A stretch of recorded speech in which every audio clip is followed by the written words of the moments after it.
morning, good afternoon, and good evening to everyone who joins us from around the world. We're so glad you're here. This is Andrew and Renee. Welcome to the Stack series. It is wonderful to be back with you. Today we are exploring spooky action at scale, specifically the engineering of entanglement. And I have to be honest, usually when we talk about quantum mechanics on this show, the conversation, it tends to drift, It goes into the philosophical, the sci-fi. The nature of reality, multiverses. Exactly. We talk about teleportation. We talk about the very fabric of existence. But looking at this massive stack of research you've pulled together, and I mean, it is a stack. We've got articles from Nature, engineering reports from the University of Chicago, white papers from these huge tech companies. Right. I'm realizing the tone has just completely shifted. We're not really asking, is this magic? Anymore. No. We're talking about hard industrial engineering. We're talking about, and it sounds crazy, but we're talking about supply chains for quantum devices. That is precisely the shift we are documenting today. I mean, we are really transitioning from a period of, let's call it foundational inquiry. Okay. Where the smartest people in the world were genuinely arguing over whether reality was locally real. We've moved past that. We're now in an era of systems engineering. So the question has changed. Completely. The question isn't, does entanglement exist anymore? Yeah, it does. We have the Nobel Prizes to prove it. The question is, how do we build a planetary network using these, frankly, bizarre laws of physics without it, breaking down every millisecond? Which ironically sounds like a much harder question. Oh, it's infinitely harder. It's the difference between Ben Franklin flying a kite and discovering electricity and us building the global power grid. One is a discovery, the other is a colossal engineering feat. So help us navigate this. What's the roadmap for today's exploration? How are we going to break this down? I think we can look at it in four main pillars. First, we have to revisit the foundations. We need to get a solid definition of entanglement, not just as a buzzword, but as a physical mechanism. And critically, we need to understand why it bothered someone like Einstein so much. Okay, the fundamentals. Second, we'll dive into the active debate. This is the hardware race. It's a war of modalities. Superconductors versus atoms. Exactly. We've got different architectural philosophies battling for dominance to see which machine can scale. Third, we look at the frontiers. This is where it gets really futuristic. We're talking about the quantum internet. Scaling out, not just up. Precisely. How do we move a quantum state from Chicago to Paris instantly without losing the signal? And finally, we have to talk about the implications. What happens to our security, our economy, and even our understanding of space-time when this global machine actually turns on? All right, that's a packed agenda. Let's get into it. Part 1. Foundations. What we think we know. I want to start right at the core with the definition, because pop culture sells entanglement as this mystical soul bond between two particles. What is it really in the lab? At its most rigorous, entanglement is a phenomenon where the quantum state of a group of particles cannot be described independently of the others. So they lose their individuality. They do. They become a single mathematical entity. Even if you separate them by the entire universe, they are, in a very real sense, one object. If you measure a property of particle 1, say, its spin, you instantaneously define the corresponding property of particle 2. And when you say instantaneously... Well, I mean it. There's no lag. There is no signal traveling from A to B. It is immediate. And this is where all the friction starts, right? Because the word immediate is, well, it's a very dirty word in physics. It's a dirty word if your name is Albert Einstein, yes. Because of the speed of light. That's the cosmic speed limit. Exactly. Special relativity, which Einstein published way back in 1905, established that nothing, absolutely nothing, no information, can travel faster than light in a vacuum. So when quantum mechanics came along, 20 years later, and suggested that two particles could coordinate their behavior instantaneously across vast distances, Einstein basically called foul. And this is where we get that famous phrase. That's right. Spookachtige Fernwirkung. Which translates to spooky action at a distance. He, along with his colleagues Boris Podolsky and Nathan Rosen, published the now famous EPR paper in 1935. And it's important to understand, they weren't saying quantum mechanics was wrong exactly. They were arguing it was incomplete. What do they mean by incomplete? They believed there had to be some kind of hidden variables. Okay, I want to drill down on this because hidden variables, intuitively, they make a lot of sense. This is the glove analogy, isn't it? It is. The classical view, Einstein's view, says, imagine I have a pair of gloves. I put the left glove in one box and the right glove in another. I don't look. I mail one box to you in Tokyo and the other to our friend in New York. Okay. The moment you open your box in Tokyo and see a left glove, you have instant knowledge, for a fact that the box in New York contains the right glove. Right. But no spooky action happened. Precisely. Did information travel faster than light? No. The gloveness of the gloves left or right was determined the moment I packed the boxes in my office. That predetermination, that's the hidden variable. Einstein thought particles worked the same way. He thought they had some secret instruction set hidden deep inside them that told them what to do when measured. This is his God does not play dice idea. The outcome's already set. We just don't know what it is yet. Correct. But quantum mechanics says something far, far weirder. It says, no, the gloves are not gloves yet. Yeah. They exist in a probability cloud of leftness and rightness. They possess no defined state until one of them is observed. So the act of me looking at my glove in Tokyo doesn't just reveal its state. It creates its state. And in that exact same instant, it creates the opposite state for the other glove in New York. Wow. Okay, so that distinction, the difference between we don't know yet and it hasn't been decided yet, that's everything, isn't it? It is the fundamental crack in our classical understanding of reality. And for decades, it was purely a philosophical debate. You couldn't actually test it. It was a matter of interpretation. Until a brilliant physicist named John Bell came along in 1964. The hero of the story. The hero of the story, absolutely. John Bell was a theorist at CERN, and he managed to do something nobody thought was possible. He translated this philosophical argument into a testable mathematical inequality. We call it Bell's inequality. How do you write a math equation to test reality? That seems impossible. Well, think of it like a statistical cap. Bell figured out that if the world was classical, if hidden variables were real, there's a strict limit on how correlated the measurements of two particles could be when you measure them at different angles. Okay, so like a speed limit for correlation. Exactly. He basically said, if Einstein is right and the particles have secret instructions, then the correlation between them can never ever exceed the number 2. Let's just use that number for simplicity. And if quantum mechanics is right, then the correlation will be higher. It'll break that limit. It would be something like 2.8.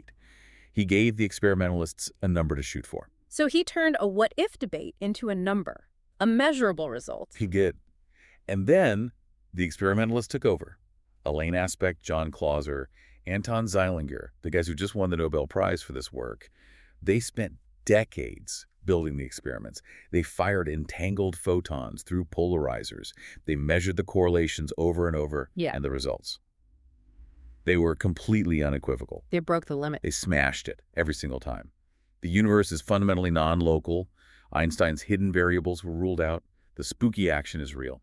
It's incredible to think that his skepticism is what actually forced the issue and led to the proof. It's a beautiful part of the scientific process. His challenge was essential. We wouldn't have Bell's theorem without the EPR paradox. And we can't leave the foundations without mentioning Schrödinger. He's famous for the cat, but he actually coined the term for entanglement. Oh, I didn't know that. He called it Verschrankung, which is German for entanglement, and he didn't see it as some weird side effect.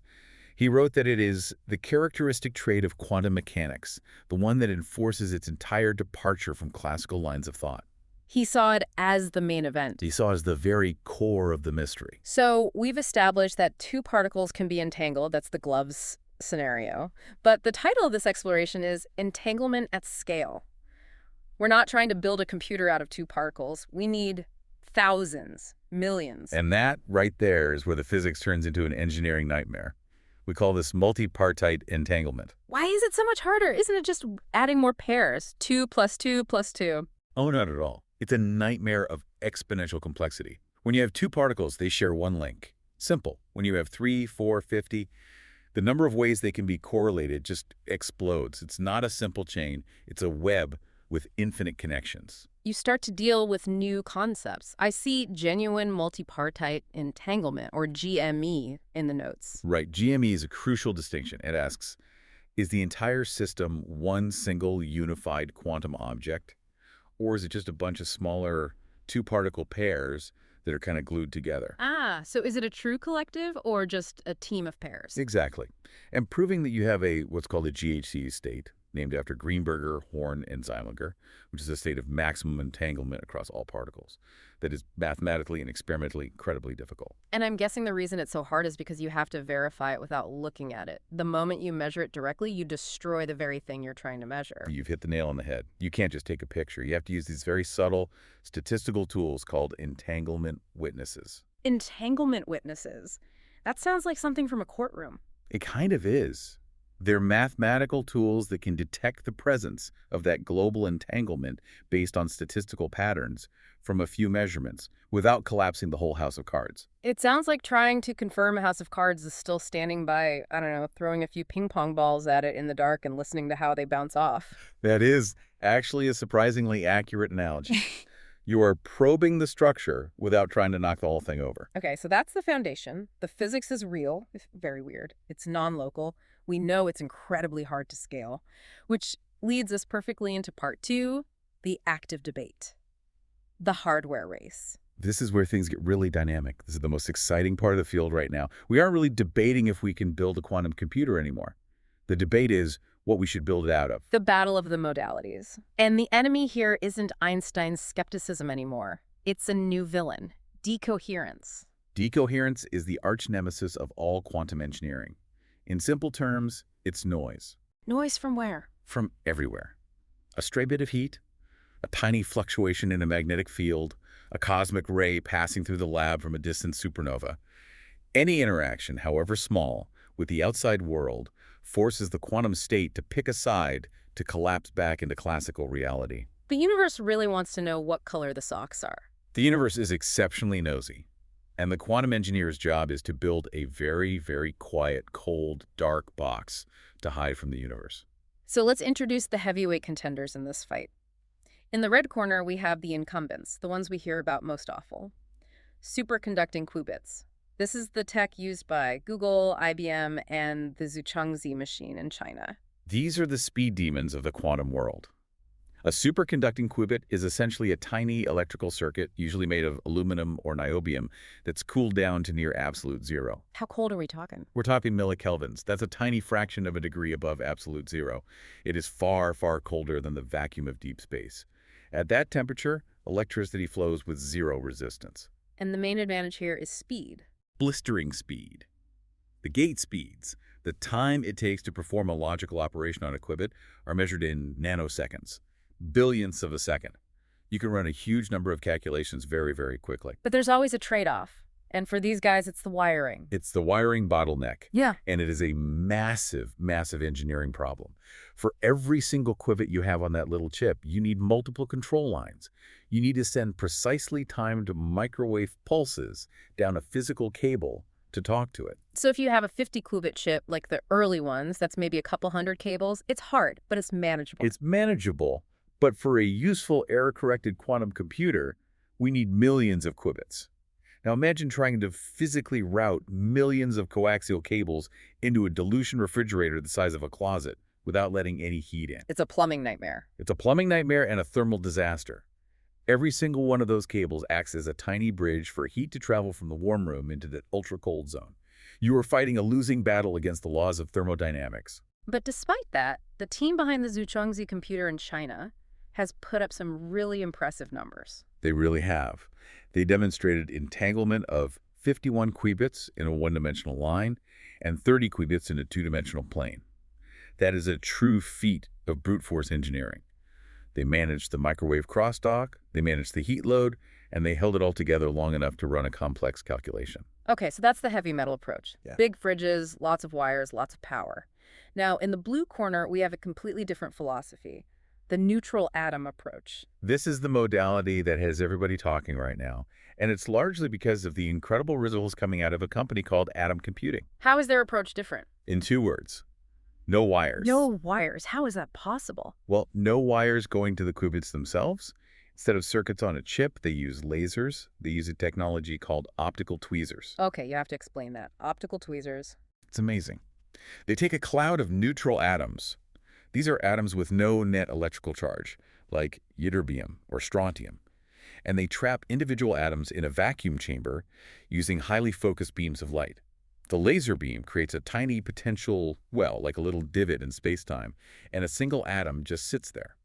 So you have these individual atoms floating in a perfect vacuum, held in place by beams of light. Correct. And because they're neutral, they don't repel each other electrically. So you can pack them incredibly close together, just micrometers apart in a big 2D grid. You solve the real estate problem. You solve the real estate problem and you solve the wiring problem. You control the atoms by shining other lasers through the window of the vacuum chamber. You can create a complex hologram of light to talk to thousands of atoms individually. That just sounds so much more elegant, but what's the performance like? This is where they basically dropped the mic on the entire industry. First, atom computing announced their Phoenix system, and then they scaled up to 11,180 qubit array in late 2023. 1,180. That number is just, Yeah. it's an order of magnitude bigger than the 50 or 60 we usually hear about from the superconducting side. It is. It's a massive number. But honestly, the Qubit count isn't even the most important part of the story. The most important stat is the coherence time. How long the quantum magic lasts before decoherence sets in. Exactly. With superconducting qubits, you are fighting for every microsecond. A good run might last a few microseconds, maybe a few milliseconds if you're incredibly lucky. It's a frantic sprint. Right. With their neutral atom system, atom computing demonstrated coherence times of around 40 seconds. Wait, say that again? 40 seconds, not milliseconds. Second. 40 seconds. In the quantum world, where operations happen in nanoseconds, 40 seconds is. That's geologic time. It's an eternity. It's the difference between trying to memorize a phone number while you're falling off a cliff and sitting down at a quiet desk with a pen and a piece of paper. It gives you time to think. It gives you time to fix your mistakes. And this idea of fixing mistakes leads us directly to what might be the biggest breakthrough in this entire stack of research, the concept of the logical qubit. Because, let's be honest, individual physical qubits, whether they're atoms or circuits, they're kind of trash, aren't they? They're noisy. They're notoriously unreliable. They are incredibly error-prone. A single physical qubit is like a button on a calculator that gives you the wrong answer 1% of the time. You absolutely cannot run a bank or design a drug on that. So what is a logical qubit? How does it solve that problem? A logical qubit is a collective. It's an abstraction. You take a group of these noisy physical qubits, say 10 or 50 of them, and you entangle them all together in a very specific way to represent just one single bit of information. They essentially police each other. Like a jury or a committee. I like to think of it as a choir. If you have 50 singers and one of them hits a flat note, the other 49 singers drown them out. The overall song, the harmony, continues perfectly. The logical qubit is the song, not the individual singer. And atom computing, in a partnership with Microsoft, achieved something absolutely massive here just recently. This was late 2024, a landmark paper. They announced that they had successfully created and operated 24 entangled logical qubits. And they did this using 112 of their physical atoms. Okay, so they built 24 of these reliable, self-correcting units. And they proved they worked. They ran a well-known quantum benchmark algorithm called the Bernstein-Vazirani algorithm. And here is the absolute key, the holy grail moment. The logical qubits had a lower error rate than the individual physical qubits they were made of. That's the crossing of the Rubicon, isn't it? It's the first time the system has been better than the sum of its parts. It is. It's the moment fault tolerance becomes real. It proves that your error correction scheme isn't just adding more noise, it's actually working. It's making things better. How did they do the error checking? You mentioned before that looking at the system breaks it. How do you police the choir without stopping the song to ask each singer what note they're singing? It's an incredibly clever technique called syndrome measurement, or what they call mid-circuit measurement. Think of it like a Sudoku puzzle. Okay, I like Sudoku. To check if a row in a Sudoku puzzle is correct, you don't actually need to know which number is in which specific box. You just need to know if the numbers from 1 to 9 are all there, with no duplicates. You're checking the overall relationship between the boxes, not the value of any single box. You're checking the parity, not the value. Exactly. They developed a way to ask the atoms, are you all in agreement with each other, without ever asking any individual atom, are you a 1 or a 0? This lets them spot when an error has occurred, a syndrome, and then apply a correction, all in real time, without collapsing the main computation. That is just unbelievably subtle engineering. It's what they're calling qubit virtualization. It means we are finally building the abstraction layer. We're separating the messy, noisy hardware from the perfect, logical software that we want to run. So we've got the hardware scaling up inside the box. We have atoms with these marathon coherence times. But a computer sitting alone in a vacuum chamber is, well, it's lonely. It needs to talk to other computers. This brings us to part 3, frontiers. The quantum internet. Exactly. We're moving from scaling up to scaling out. This is the transition from building a single giant mainframe to building a global network. And my first question is, why do we even need a quantum internet? Can't we just run a calculation on a quantum computer and then send the answer over, our existing fiber optic network? You can absolutely send the final answer over Verizon. That's easy. But what you can't send is the entanglement. If you want to connect two quantum computers in different cities so they act as one single more powerful brain, if you want to do distributed quantum sensing, you need to physically transport the fragile qubit itself. And there's a roadmap for this, I see. Yes, the company MEMQ has proposed a useful 4-tier roadmap. Tier 1 is nodal, which is inside the machine itself. We're talking inches. Tier 2 is cluster, connecting racks in a data center, a few meters. Tier 3 is campus, connecting buildings across the city. And the final goal is Tier 4, the WAN, the wide area network, global connectivity.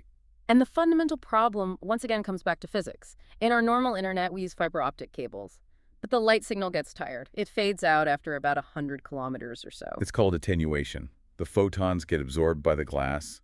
The signal just dies. In the classical internet, this is a solved problem. We just bury an amplifier in the ground every 100 kilometers. It takes the weak signal, copies it, and blasts out a fresh, strong one. And that very act of copying is fundamentally illegal in quantum mechanics. Illegal, like physics police will come and get you. Pretty much.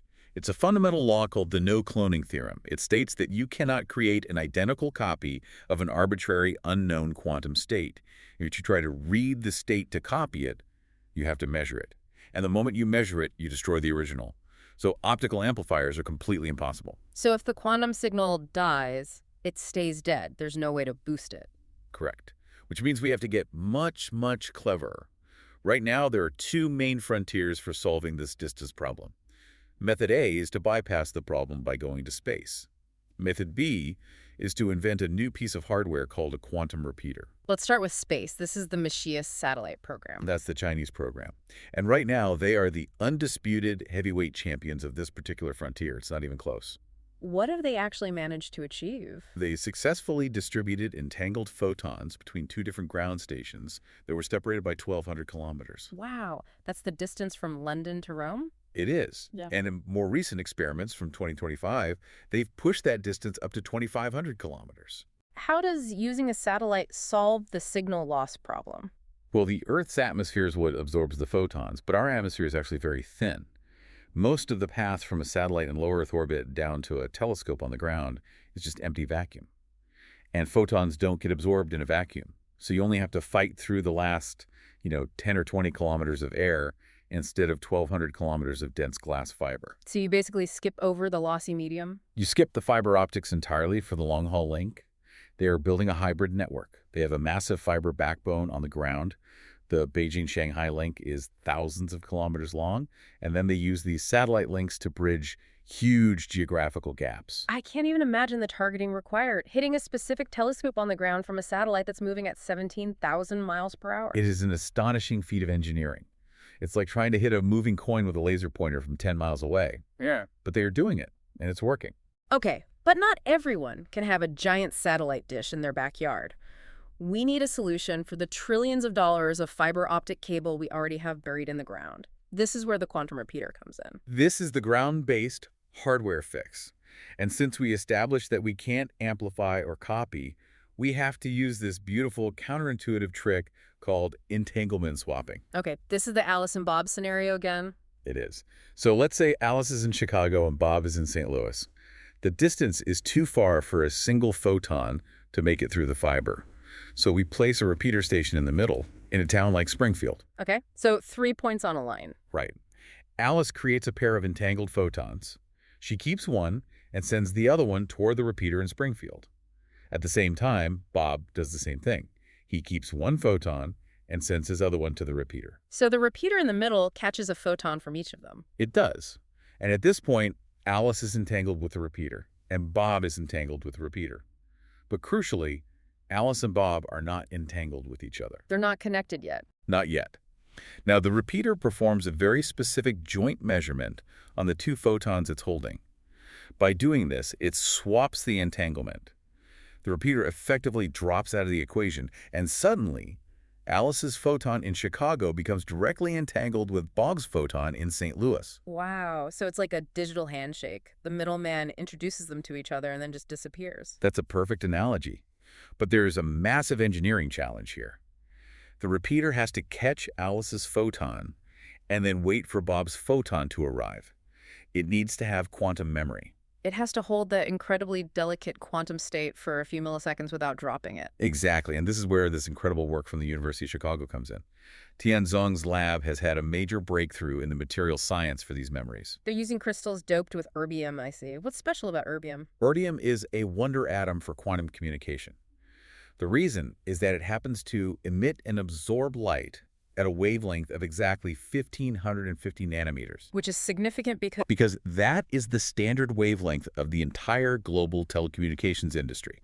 All the fiber, all the switches, all the detectors are optimized for 1,550 nanometer light. If your quantum computer works at a different color, and many do, you have to use a converter, and that adds noise and loss. Erbium speaks the native language of the internet. But they couldn't just go and buy an erbium crystal off the shelf. No, and this is the key innovation. The standard way to make crystals is called the Zuchongzhi method.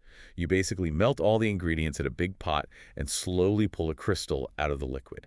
It's messy.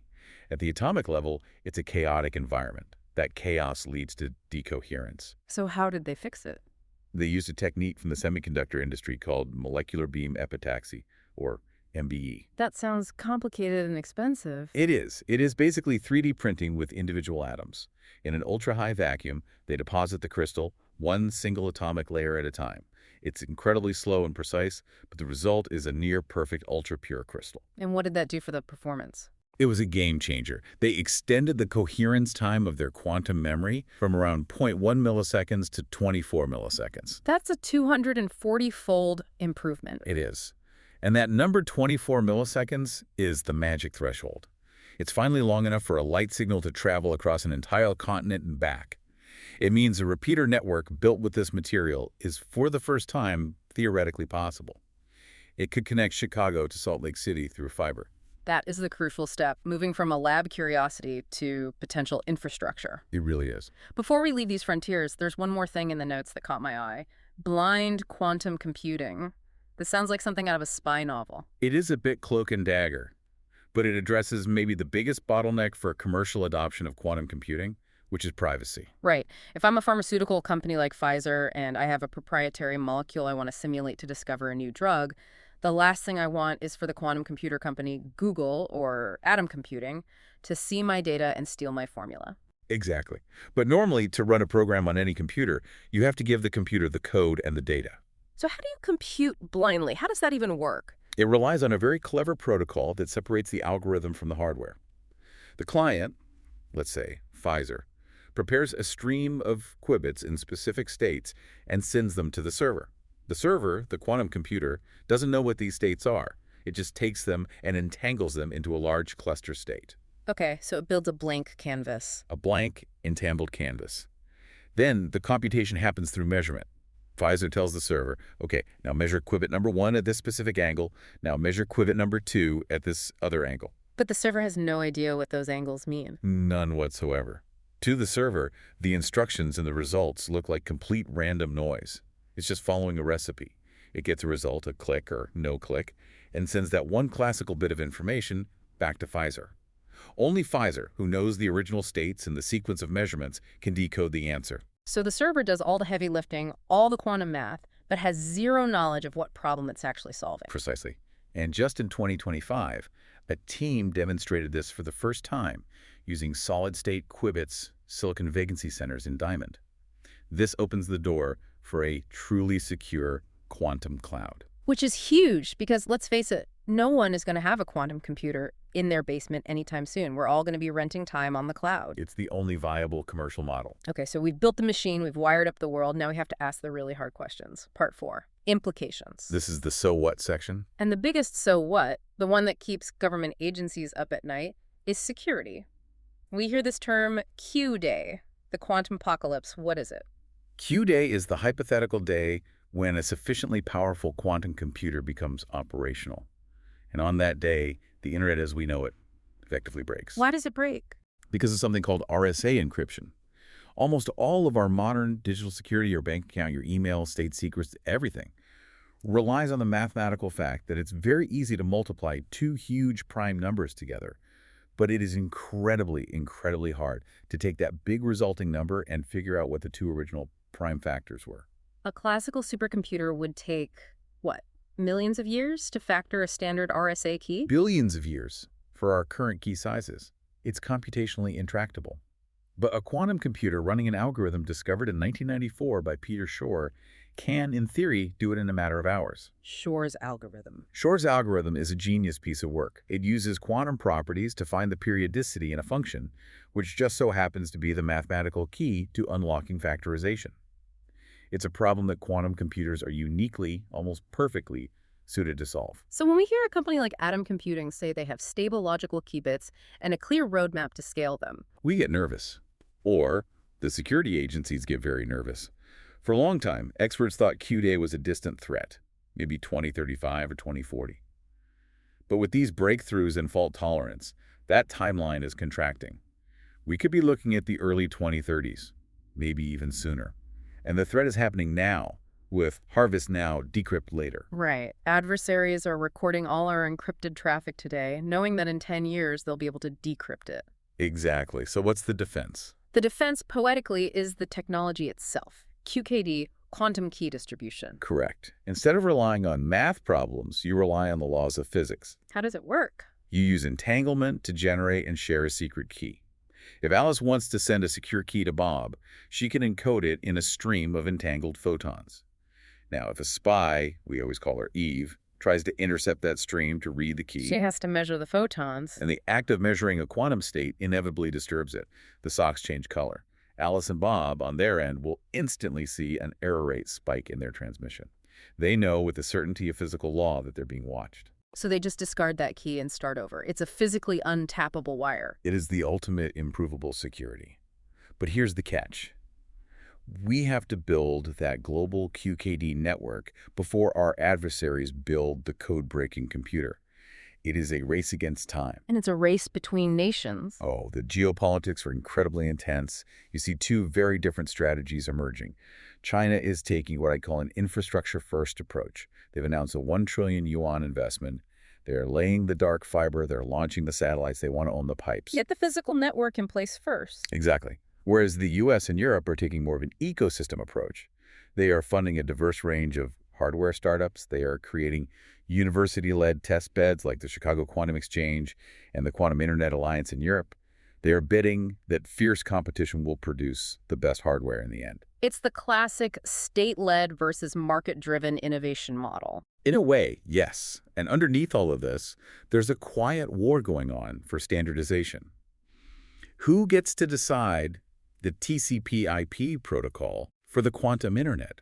The technical committees, like the Quantum Internet Research Group, are the battlegrounds for that right now. Beyond security and computing, there's one more application here that I think might be even more profound in the long run, and that's metrology. Sensing. Or, more simply, measurement. Why is a quantum sensor so much better than a classical one? It all comes down to fundamental physical limits. With any classical measurement device, your precision is limited by what's called the standard quantum limit, or SQL. It's basically a signal-to-noise issue that scales with the square root of the number of particles you're using to measure. Okay.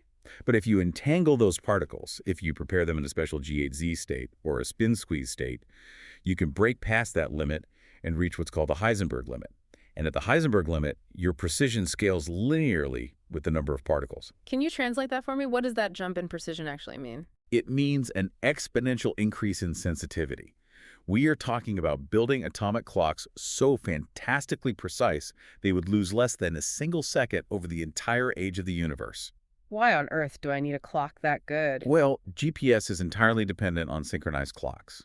If you have better clocks, you have GPS that's accurate to the centimeter, not the meter. You could build networks of these clocks that can measure tiny fluctuations in the flow of time itself, which, according to Einstein, is how you measure gravity. So you could detect a submarine deep underwater just by the tiny distortion its mass creates in the local gravitational field. You could, or you could find new deposits of oil or minerals. Or you could create gravitational wave detectors sensitive enough to hear the echoes of the Big Bang. It allows you to use the entire planet as a single interconnected sensor array. That is just mind-blowing. And speaking of mind-blowing, I want to end on the most out there, most philosophical idea in this whole stack, the equation ER-EPR. Ah, yes, the wormholes. This is where physics verges on poetry. Please try to explain this to me. Okay, it's a conjecture, a deep idea, proposed by physicists Juan Meldacena and Leonard Susskind. Okay. EPR, as we've discussed, stands for the Einstein-Podolsky-Rosen paradox. It represents entanglement. The spooky connection. Right. ER stands for Einstein-Rosen bridges, which is the technical name for wormholes. And the conjecture is that ER equals EPR, that they are the same thing. The idea is that the spooky action at a distance connecting two entangled particles might not be so spooky after all. It might be a physical connection. A microscopic wormhole, a tiny tunnel through the geometry of space-time connecting the two particles. So entanglement isn't some magical, non-local influence. It's just a tunnel, a shortcut. A shortcut through the fabric of the universe itself. The connection is perfectly local. It's just not through the space we can see. So if that's true, Yeah. and we're building a massive quantum internet, if we are entangling millions and millions of atoms across the entire globe, Then we are, in a very literal sense, stitching the space-time of the planet closer together. Yeah. We're not just sending information over a network. We are actively engineering the geometry of reality. I think I need to go lie down for a bit after that one. It is a lot to process. It's a profound thought. We have gone from a philosophical argument about a pair of gloves to a global race for technological dominance. We've seen atoms held in place by pure light, crystals being printed atom by atom, and satellites beaming unbreakable encryption keys from orbit. We have truly moved from the scientific era of quantum mechanics to the utility scale era. We're no longer content to just observe the quantum world. We're starting to colonize it. And that is a journey we will definitely be keeping our eyes on. Indeed. Before we wrap up, thank you to all our partners, sponsors, and scholars who made this podcast and the research possible. We're truly grateful for your support. And to our listeners, thank you for being part of this journey with us. If you enjoyed today's episode, be sure to subscribe and follow Stack Studios for more informative content. And support us in Patreon. Until next time, stay curious, keep learning, and let the search for wisdom guide you forward. Have a great day.